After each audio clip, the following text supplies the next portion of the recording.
셜록 홈즈 주홍색 연구 제2부 6. 존 왓슨의 회상록 계속.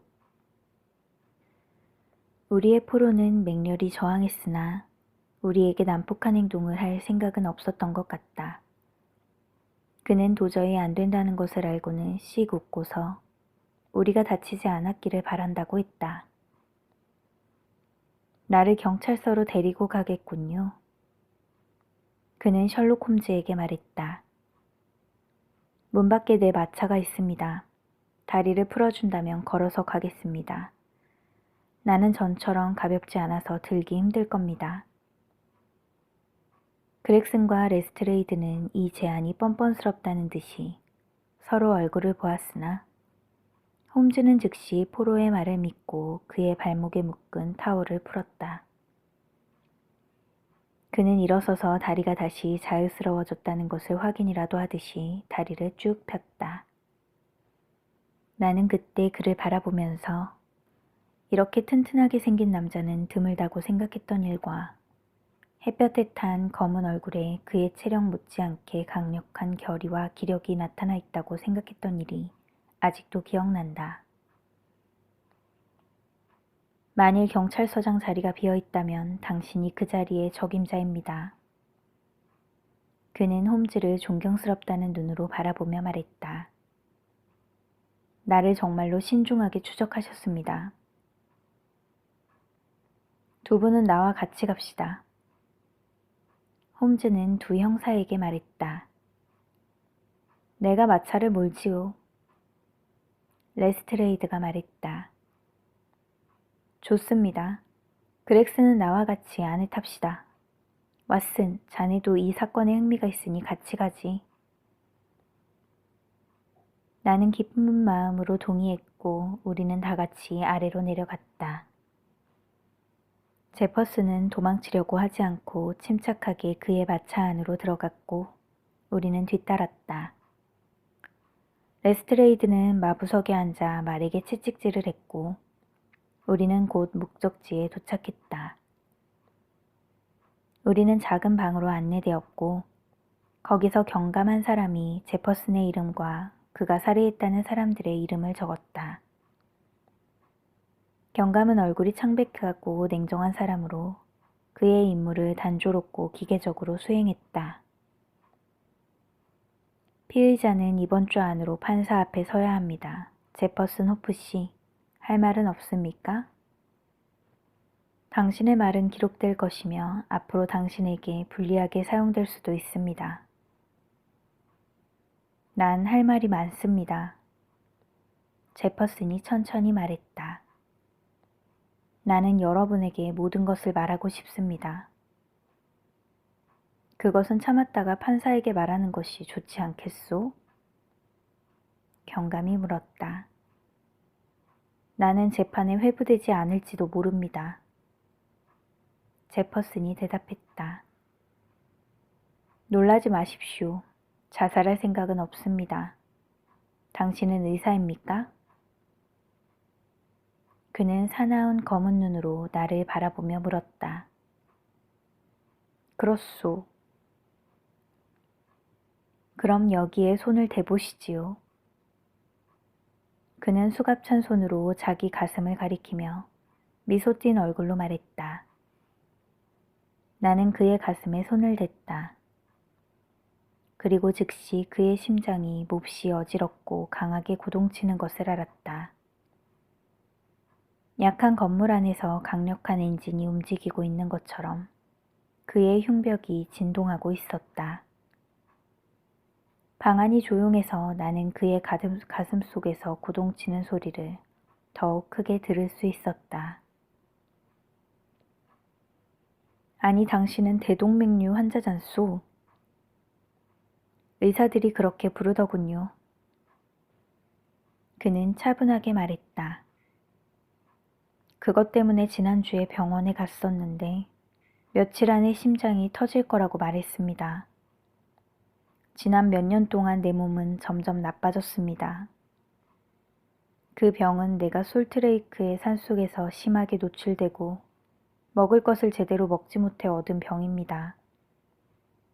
나는 이제 내가 할 일을 다 했으니 언제 죽어도 상관없지만 일의 전말은 기록으로 남겨두고 싶습니다. 나는 보통 살인자로 기억되고 싶지 않습니다. 경감과 두 형사는 제퍼슨이 말을 하게 해도 좋은지 급히 상의했다. 왓슨 씨, 위험이 금방 닥칠 것 같습니까? 경감이 물었다. 틀림없습니다. 그렇다면 정의를 위해서 그의 진술을 듣는 것이 우리들의 임무입니다. 제퍼슨 씨, 마음대로 이야기를 해도 좋습니다. 하지만 그것을 기록한다는 것을 다시 말해두겠소. 허락하신다면 앉겠습니다. 제퍼슨은 말하고 앉았다. 내가 앓고 있는 동맥류 때문에 나는 쉽게 지치고 30분 전에 있었던 격투도 몸에 좋지 않았습니다. 나는 곧 죽을 몸이니 거짓말은 하지 않겠습니다. 내가 말하는 한마디 한마디는 진실이고 당신들이 내 말을 어떻게 이용하던 나는 상관하지 않습니다. 제퍼슨 호프는 의자 뒤로 몸을 기대고 다음과 같은 놀라운 이야기를 시작했다. 그는 자기가 하는 말이 보통 이야기인 것처럼 질서정연하게 조용히 얘기했다. 나는 레스트레이드의 노트를 볼 수 있었고 거기에는 제퍼슨이 한 말이 정확히 기록되었기 때문에 다음 이야기가 정확하다는 것을 보증할 수 있다. 내가 왜 그 사람들을 증오했는지 당신들은 흥미가 없을 겁니다. 그들이 아버지와 딸 두 사람을 죽이는 죄를 짓고 나서 시간이 지나자 내가 법정에서 그들에게 유죄 판결을 내리도록 하는 것은 불가능했습니다. 그러나 나는 그들이 죄를 지었다는 사실을 알고 있었기 때문에 저 자신이 판사와 배심원과 사형 집행인 이 세 사람을 한데 모은 사람이 되기로 결심했습니다. 당신들도 남자라면 그리고 나와 같은 입장에 있었더라면 같은 일을 했을 것입니다. 내가 말한 여자는 20년 전에 나와 결혼하기로 되어 있었습니다. 그녀는 드레버와 강제로 결혼했고 그 일로 상심해서 죽었습니다. 나는 결혼 반지를 그녀의 죽은 손가락에서 빼고 나서 드레버란 놈은 그 반지를 보며 죽을 것이며 자기가 저지른 범죄 때문에 죽는다는 생각을 하도록 만들겠다고 맹세했습니다. 나는 그 반지를 지니고 다니며 드레버와 그의 공범을 잡을 때까지 두 대륙을 쫓아다녔습니다. 그들은 나를 지치게 만들려고 했지만 성공하지 못했습니다. 만일 내가 내일 죽는다면 그럴 가능성이 많지만 이 세상에서 내가 할 일을 훌륭히 처리했다는 것을 알고 죽을 겁니다. 그들은 내 손에 죽었습니다. 이제 내가 바라는 것이나 원하는 것은 없습니다. 그들은 부자였고 나는 가난했기 때문에 그들을 추적하기는 힘들었습니다. 내가 런던에 도착했을 때 나는 돈이 떨어져서 살기 위해 돈을 벌어야 했습니다. 마차를 모는 일과 말을 타는 일은 걷기만큼이나 자연스러운 일이라서 마차 회사에 일자리를 신청했고 곧 취직할 수 있었습니다. 일주일마다 회사에 일정한 금액을 납입하고 나머지 돈은 내가 갖는 조건이었습니다. 많이 남은 적은 별로 없었지만 그럭저럭 살았습니다. 가장 힘든 일은 길을 익히는 것이었습니다. 이 도시만큼 미로가 얽혀있는 복잡한 도시도 없을 겁니다. 나는 항상 지도를 지니고 다녀야 했지만 중요한 호텔이나 여기 있는 곳을 알고 나서는 일이 쉬워졌습니다. 얼마 동안은 그 두 사람이 사는 곳을 찾지 못했지만 나는 묻고 또 물어서 드디어 그들을 찾았습니다. 그들은 강 건너 캠버웰에 있는 어느 한국 하숙집에 살고 있었습니다.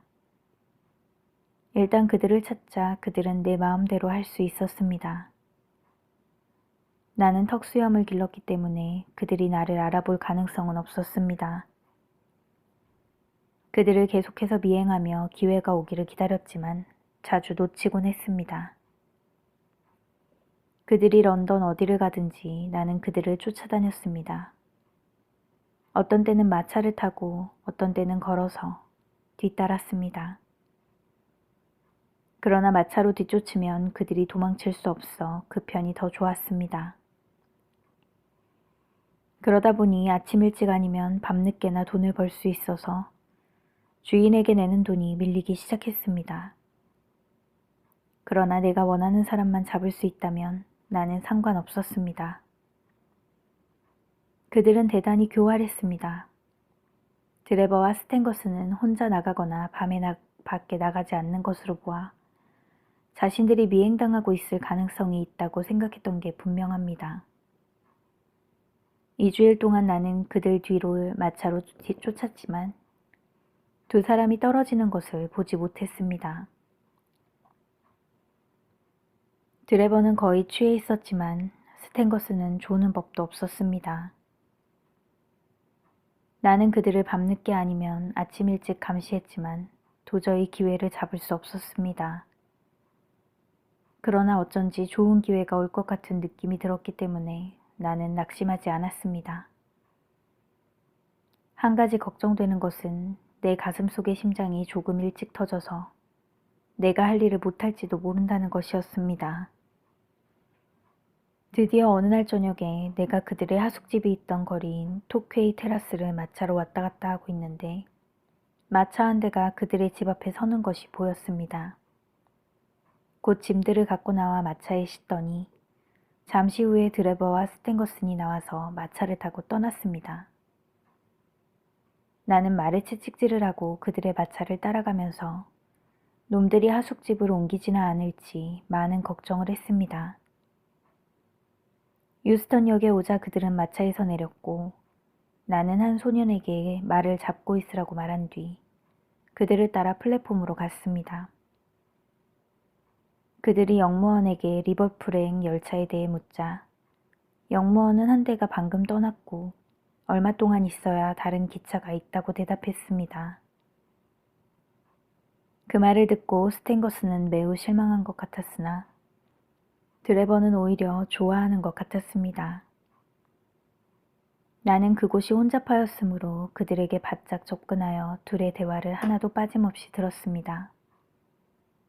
드레버는 잠시 볼 일이 있다며 스탱거슨에게 기다리고 있으면 곧 돌아오겠다고 말했습니다.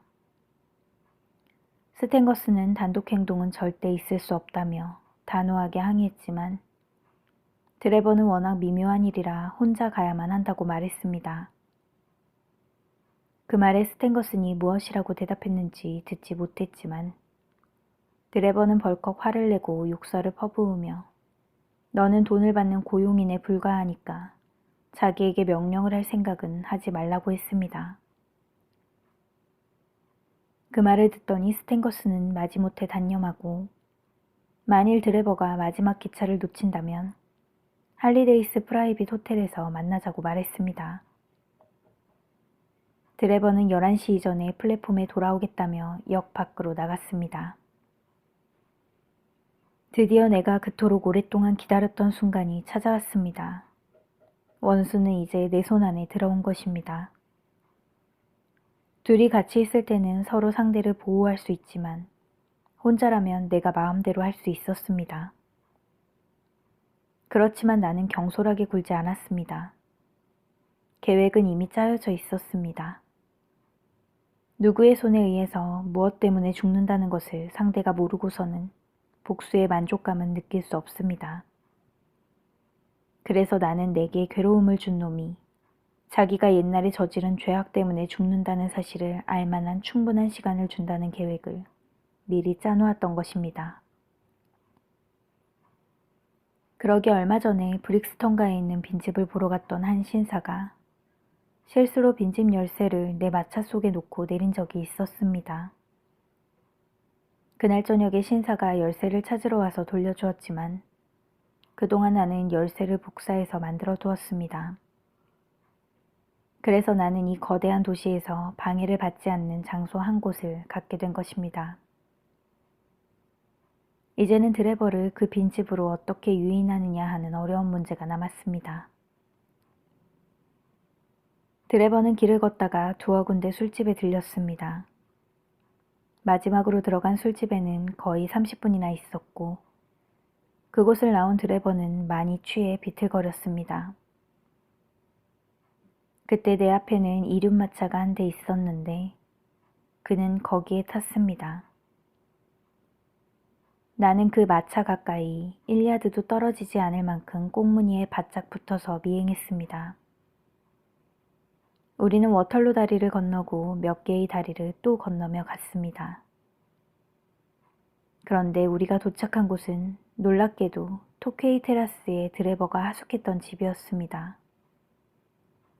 나는 그가 왜 거기로 돌아왔는지 알 수 없었지만 그 집 앞에 약 100야드쯤 되는 곳에 내 마차를 세웠습니다. 드래버는 집 안으로 들어갔고 이륜마차는 떠나갔습니다. 물 한 잔만 주십시오. 얘기를 하다 보니 목이 탑니다. 내가 물을 주자 그는 물을 마신 후 다시 이야기를 시작했다. 좀 살 것 같군요. 나는 15분 이상을 기다리고 있었는데 갑자기 집안에서 싸우는 것 같은 소리가 들렸습니다. 그러더니 조금 후에 현관문이 활짝 열리며 두 남자가 나타났습니다. 한 사람은 드래버였고 다른 사람은 처음 보는 젊은이였습니다. 그 젊은이는 드래버의 멱살을 잡고 있었는데 계단 위에 오자 젊은이는 드래버를 밑으로 밀면서 발로 차는 바람에 드래버는 큰 길 한복판까지 날아갔습니다. 그런 다음 젊은이는 몽둥이를 흔들면서 소리쳤습니다. 이 나쁜 놈아, 한 번만 더 순진한 여자를 모욕했다가는 가만 안 둘 테다. 젊은이는 정말로 화가 나 있어서 그놈이 허둥지둥 달아나지 않았더라면 몽둥이로 내리쳤을 겁니다. 드래버는 모퉁이를 돌고 나서 내 마차를 보자 올라타더니 할리데이스 프라이빗 호텔로 갑시다 하고 말했습니다. 드래버가 내 마차 안으로 완전히 들어오자 내 심장이 기쁨으로 마구 뛰어 이 최후의 순간에 내 동맥이 잘못되지는 않을까 겁났습니다. 그래서 나는 어떻게 하는 것이 가장 좋을까 생각하며 천천히 마차를 몰았습니다. 우선 그를 교회로 데리고 가서 한적한 길에서 그와 마지막 대화를 나눌까 생각도 했습니다. 그렇게 하기로 마음을 먹고 있는데 드래버가 말했습니다. 그는 또 술을 마시고 싶었는지 내게 어느 술집 앞에 마차를 세우라는 것이었습니다. 그는 내게 기다리라고 말하고 술집으로 들어갔습니다. 드래버는 술집이 문을 닫을 때까지 있었고 그가 나왔을 때는 내 맘대로 할 수 있을 정도로 만취 상태였습니다. 내가 그를 냉정하게 죽이려고 했다고는 생각하지 마십시오. 만약 그랬더라면 엄정한 정의가 이루어졌겠지만 나는 그럴 수 없었습니다.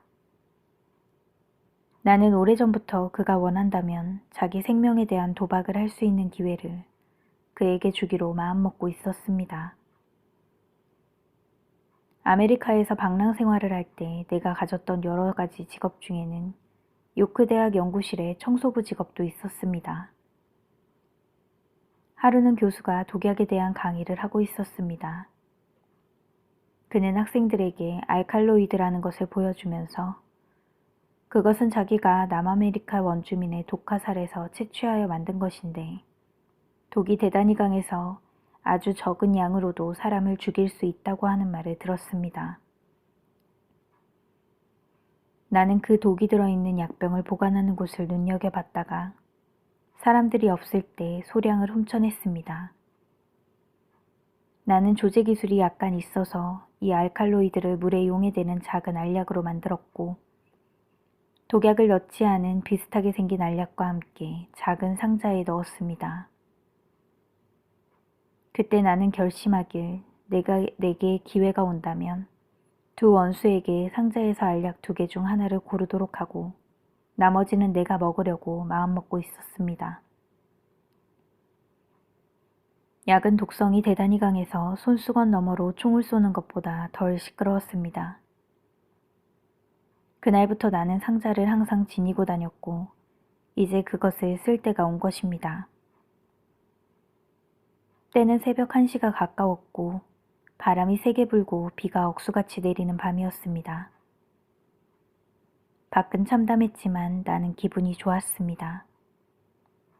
기분이 너무도 좋아 환희의 소리를 지를 지경이었습니다. 여러분께서 어떤 것을 갈망하고 그것을 20년이라는 긴 세월 동안 원하다가 갑자기 그것을 손에 넣을 수 있게 되었다면 그때의 내 느낌을 이해하실 것입니다. 나는 마음을 진정시키려고 시가를 피워 물었지만 손은 떨렸고 흥분으로 관자놀이는 지끈거렸습니다.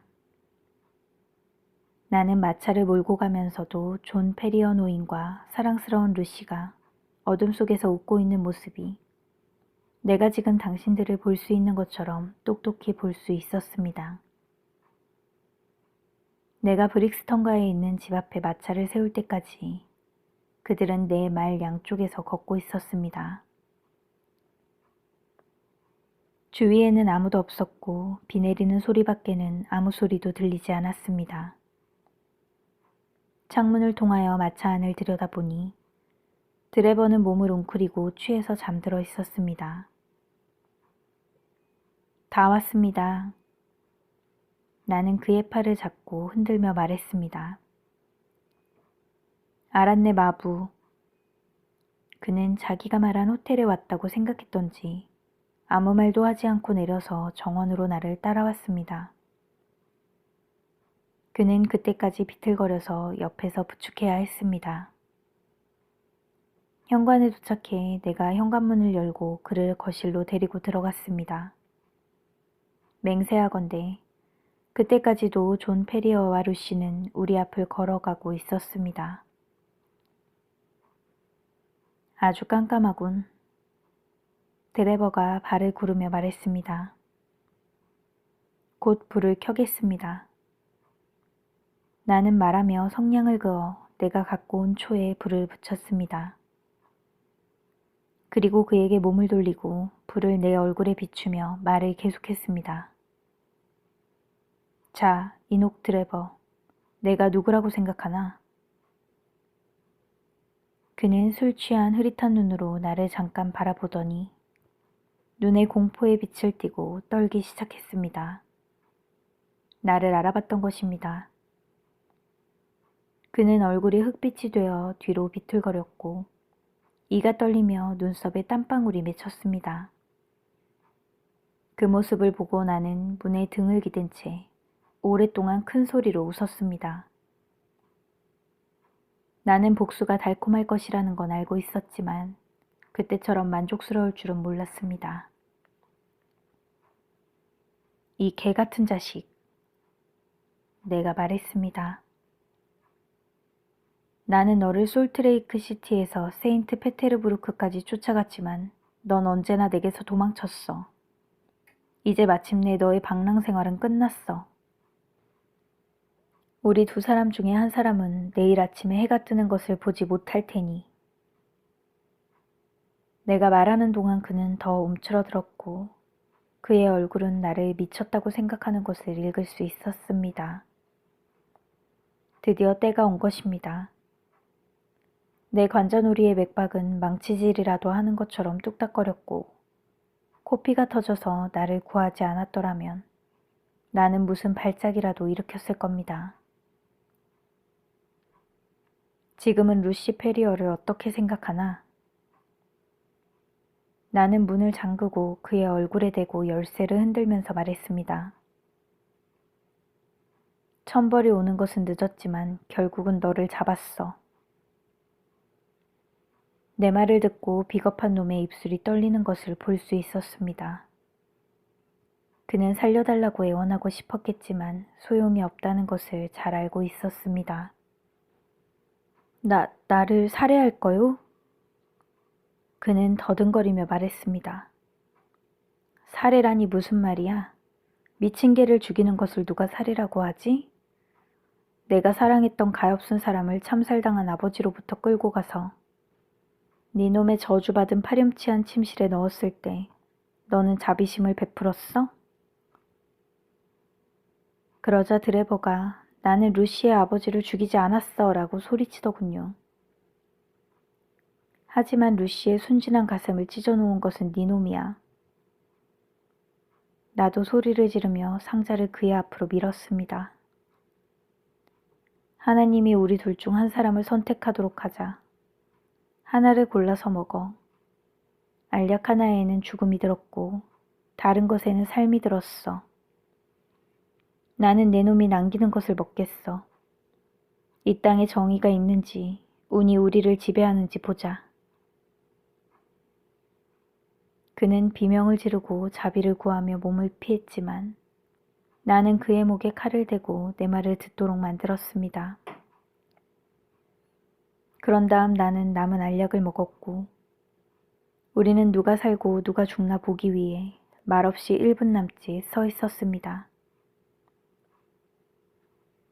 드디어 최초의 통증이 와서 자기가 독을 먹었다는 것을 알았을 때 그의 얼굴에 나타난 표정을 나는 절대로 잊지 못할 겁니다. 나는 그 모습을 보고 웃으며 루시의 결혼 반지를 그의 눈앞에 흔들었습니다. 알칼로이드의 효능은 빨랐습니다. 그의 얼굴은 고통으로 일그러졌습니다. 그는 팔을 앞으로 쭉 뻗고 비틀거리다가 귀에 거슬리는 비명을 지르며 바닥에 쿵 하고 쓰러졌습니다. 나는 발로 그의 몸을 뒤집고 그의 심장에 손을 대보았습니다. 움직임이 없었습니다. 그는 죽은 것입니다. 내 코에서는 피가 줄줄 흐르고 있었지만 나는 그것도 몰랐습니다. 내가 무엇 때문에 벽에다 피로 글씨를 썼는지 모릅니다. 아마도 경찰의 수사 방향을 엉뚱한 곳으로 끌려는 장난기 때문이었는지도 모릅니다. 그때 나는 마음이 들떠서 기분이 좋아 있었으니까요. 내가 아메리카에 있을 때 살해된 독일인 사체 머리 위에 레이체라는 글이 쓰여 있는 채로 발견된 일이 뉴욕에서 있었는데 신문에서는 어느 비밀 결사가 저지른 짓이라고 크게 떠들었던 일이 생각났습니다. 나는 뉴욕 사람들을 골탕 먹였다면 런던 사람들도 애를 먹을 거라고 생각하고 손가락으로 내 피를 찍어 쓰기 편한 곳에 글을 썼던 겁니다. 그런 다음에 나는 내 마차가 있는 곳으로 갔습니다. 주위에는 아무도 없었고 날씨는 아직도 사나웠습니다. 내가 마차를 몰고 조금 가다가 늘 루시의 결혼 반지를 보관하는 주머니에 손을 넣었더니 반지가 없었습니다. 루시에 대한 추억거리라고는 그것밖에 없었기 때문에 나는 깜짝 놀랐습니다. 내가 드레버의 사체 위에 몸을 숙였을 때 떨어진 모양이라고 생각하고 그곳으로 돌아갔습니다. 나는 마차를 골목에 세워놓고 그 반지를 잃어버리기보다는 어떤 위험이라도 무릅쓰겠다고 생각하고 대담하게 그 집으로 걸어갔습니다. 그곳에 도착하자 집에서 나오는 경관과 마주쳐서 술이 취한 것처럼 행동하여 그의 의심을 받지 않을 수 있었습니다. 이렇게 해서 이녹 드레버는 최후를 맞았습니다. 그 다음에 내가 할 일은 스탠거슨을 죽여서 존 페리어의 원수를 갚는 일이었습니다. 나는 그가 할리데이스 프라이빗 호텔에 있다는 것을 알고 있어서 그 근처로 어슬렁거렸지만 그는 하루 종일 밖에 나오지 않았습니다. 드레버가 나타나지 않자 뭔가 이상하다는 의심을 품었다고 나는 생각했습니다. 스탠거스는 교활했고 항상 경계하고 있었습니다.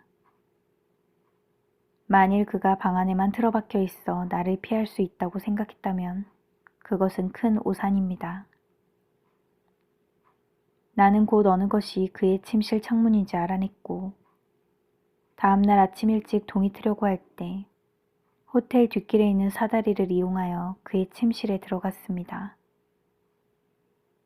나는 그를 깨워서 그가 오래전에 남의 생명을 빼앗은 일에 대해 대답할 시간이 왔다고 말했습니다. 나는 드레버가 어떻게 죽었는가 설명하고 그에게도 독이 든 알약을 선택할 기회를 줬습니다.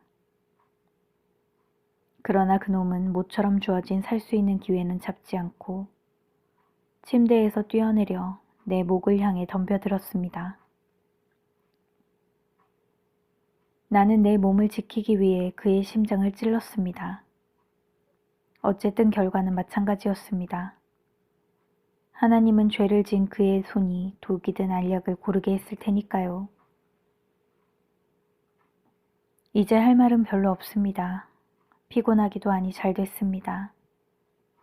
그 뒤로도 아메리카로 돌아갈 여비를 만들려고 마부 노릇을 더 했습니다.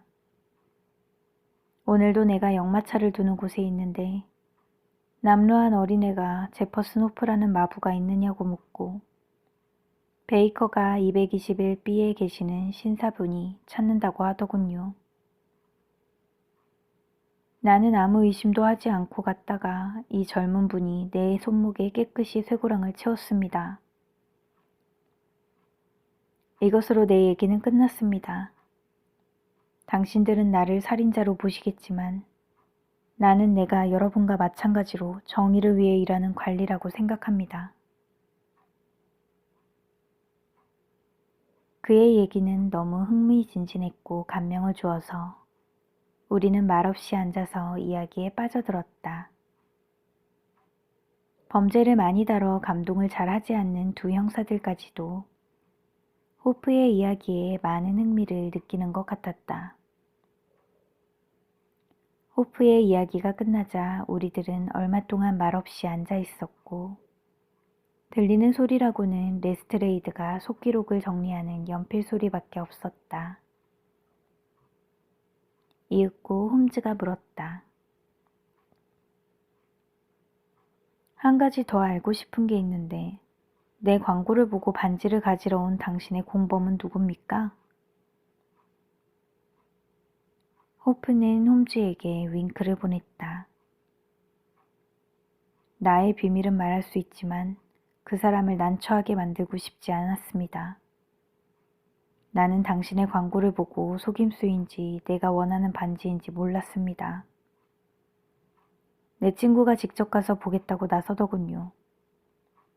당신도 그 친구가 그 일을 훌륭히 해냈다고 생각하실 겁니다. 정말로 훌륭히 했소. 홈즈는 진심으로 말했다. 자, 여러분. 그렉슨 형사가 심각하게 입을 열었다. 법의 절차는 지켜야 합니다. 피해자는 목요일에 판사 앞에 나가야 하며 여러분도 참석해야 합니다. 그때까지는 내가 이 사람을 책임지겠습니다. 그는 말하면서 배를 울렸고 제퍼슨 호프는 간수 2명에게 끌려 나갔다. 홈즈와 나는 경찰서를 나와 마차를 타고 베이커가로 돌아갔다.